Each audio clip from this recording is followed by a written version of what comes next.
എത്ര തവണ ഈ കാറിൽ കയറിയാലും മതിയാവില്ല. മുത്തശ്ശൻ ഈ കാറില സർക്കിട്ട് പോകുന്നേ? എന്നെ കൊണ്ടുപോകും ഒരു തവണ സർക്കിട്ടിന്. പിന്നെന്താ, പോവാലോ.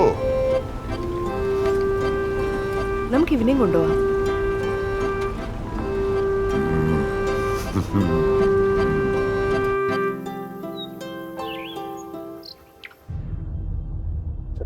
സർക്യൂട്ടൊക്കെ കഴിഞ്ഞ് എപ്പോ വന്നു?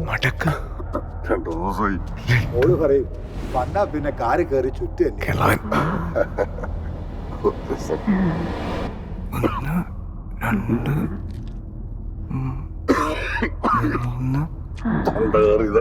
കുറച്ച് വെള്ളം വേണ്ടെന്നേ. കുറച്ച് വെള്ളം എടുത്തേ. വെള്ളം വെള്ളം ചെല്ല്. പിള്ളേര് പറഞ്ഞു കേൾക്കില്ല. പെണ്ണുങ്ങളെല്ലാം പലഹാര പോലെയല്ല. അക്കരെ ശിവന്റെ അമ്പലത്തിൽ ഉത്സവല്ലേ നാളെ മുതൽ. അല്ല ശ്രീധരേട്ടൻ എവിടെയൊക്കെ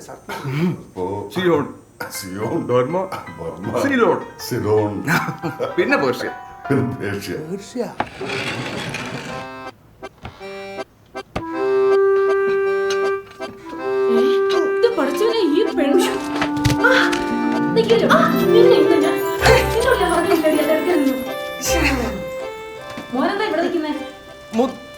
മുത്തച്ഛന് വെള്ളം വേണമെന്ന് പറഞ്ഞു.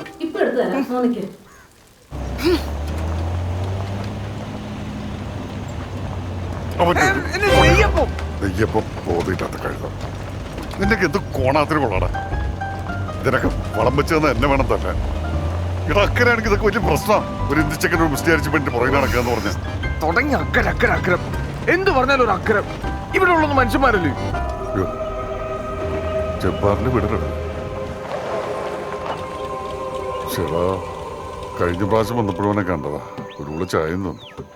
ആ മനുഷ്യന്റെ കാര്യം ഇത്രയൊക്കെ ഉള്ളൂ. അപ്പൊ മുത്തശ്ശനൊന്നും അറിഞ്ഞില്ലേ? ഭയങ്കര സംഭവങ്ങളല്ലേ ഇവിടെ നടന്നത്. എന്താടാ?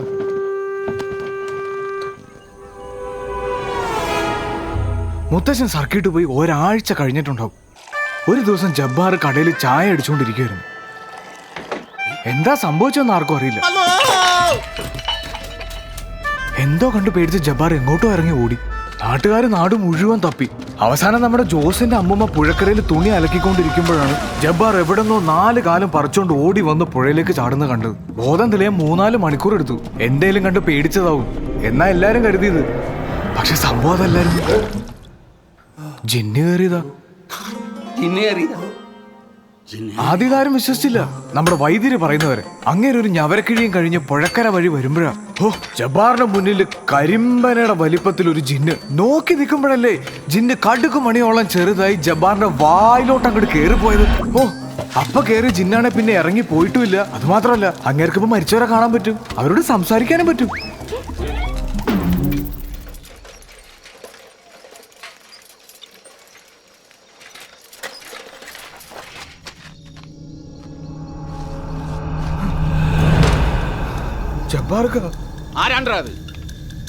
ഞാൻ വൈശാഖൻ. എന്നോടല്ലേ ചോദിച്ചത്? ആരാണ്ടാ? വൈശാഖൻ. പപ്പാ, ചെക്കനെ ഉപദ്രവിക്കല്ലേ. അറിയാലോ നിനക്കെന്നെ.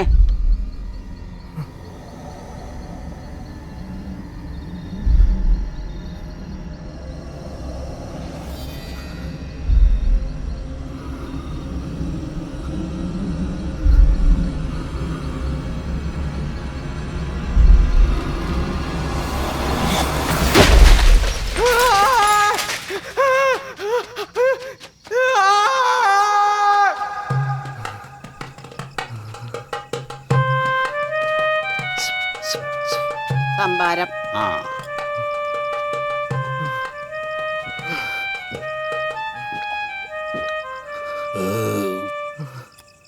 ഒരു ഗ്ലാസും കൂടെ.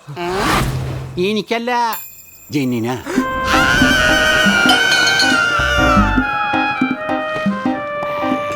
മോനെ, ജിന്നിനും കൂടെ ഒരു ചായ എടുത്തോട്ടാ. അത് വിത്തൗട്ട്. മോനെ ഒരു വിളിയാണ് കൂടെ. എനിക്കല്ല, ജിന്നിനാ.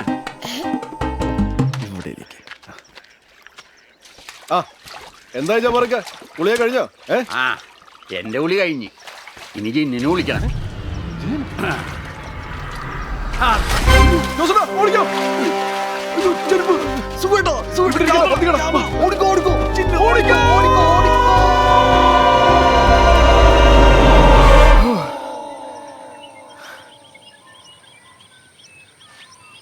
നിനക്ക് വേറെ പണിയൊന്നുമില്ലേ?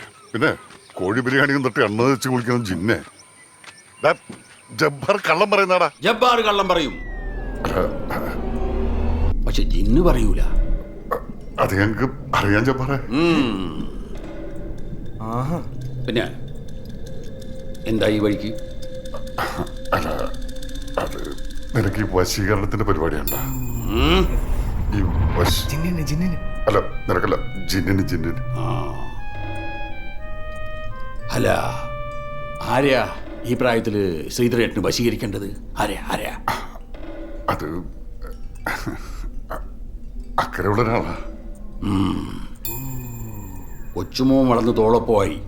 അപ്പോഴും ശ്രീധരേട്ടൻ ഇതിനൊന്നും ഒരു കുറവുമില്ല അല്ലേ? ഞാനിപ്പോ ഒന്നും പറയുന്നില്ല. ഇവിടെ ജിന്നുണ്ട്, ജിന്നുണ്ട് ഇവിടെ ജിന്ന്.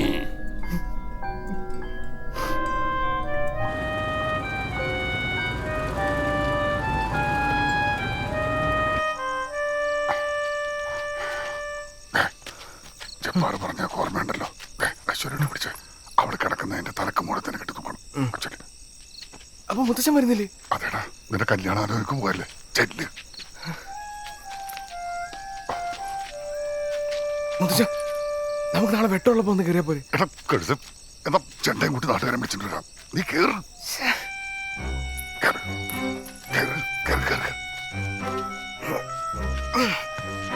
അല്ലെങ്കിൽ നിക്ക്. ഒരു ചെറിയ കാര്യമുണ്ട്.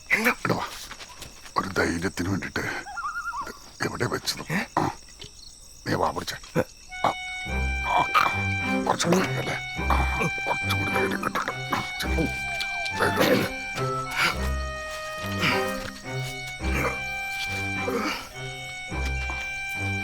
എടാ മോനെ മൈശ, മരത്തിന്റെ മൂടയിൽ നിന്ന് നേരെ ഓടിന്റെ മണ്ടയിൽ ഇറങ്ങണം. അവിടെ വടക്ക് നിന്ന് 1, 2, 3, 5 മാറ്റി കഴിഞ്ഞാ തട്ടുമുറം. മുത്തച്ഛന് ഇത് ഇത്ര കൃത്യമായിട്ട് എങ്ങനെ അറിയാം? എത്രാമത്താന്നാ പറഞ്ഞേ?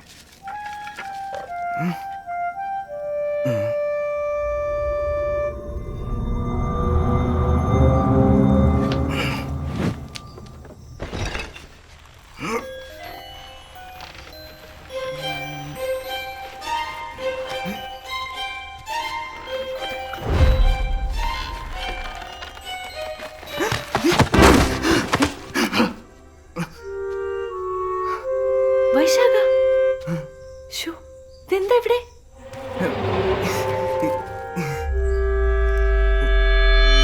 കിഴി, കുറച്ചുകൂടി ഇങ്ങോട്ട്. ഇങ്ങോട്ടോ? ഇങ്ങോട്ട് കുറച്ചുകൂടി ഇങ്ങോട്ട്. ഇവിടെ? ആ, ഇച്ചിരി അവിടെ. ഇവിടെയല്ലേ തല വെക്കുന്നത്? കാണിച്ചു തരാം. ഇവിടെ. ഓ, ഇതെന്തിനാ മുത്തശ്ശൻ പറഞ്ഞേ? എന്തോ വശീകരണോ? എനിക്ക് മനസ്സിലായില്ല. മുത്തശ്ശൻ പുറത്ത് നിൽക്കുന്നുണ്ട്.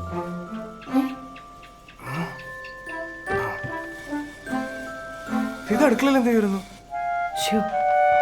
എന്താ?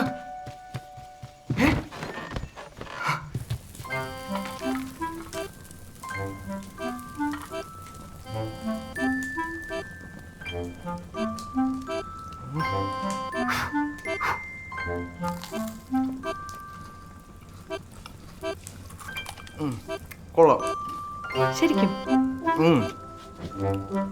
പക്ഷെ മധുരമായിരുന്നു.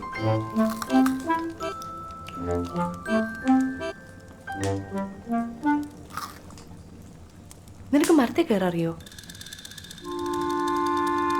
ഇല്ല. തീരെ അറിയില്ല.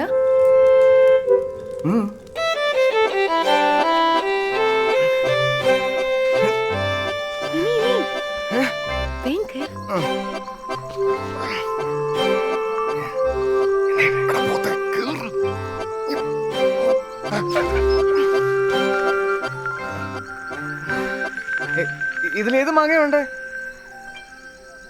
മാങ്ങയല്ല, ഇത് മാവല്ലേ? അത് ഏത്?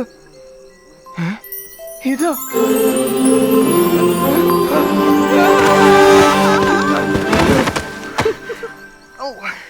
വൈശാഖം പേടിച്ചൂറിയല്ലേ? കുറച്ച്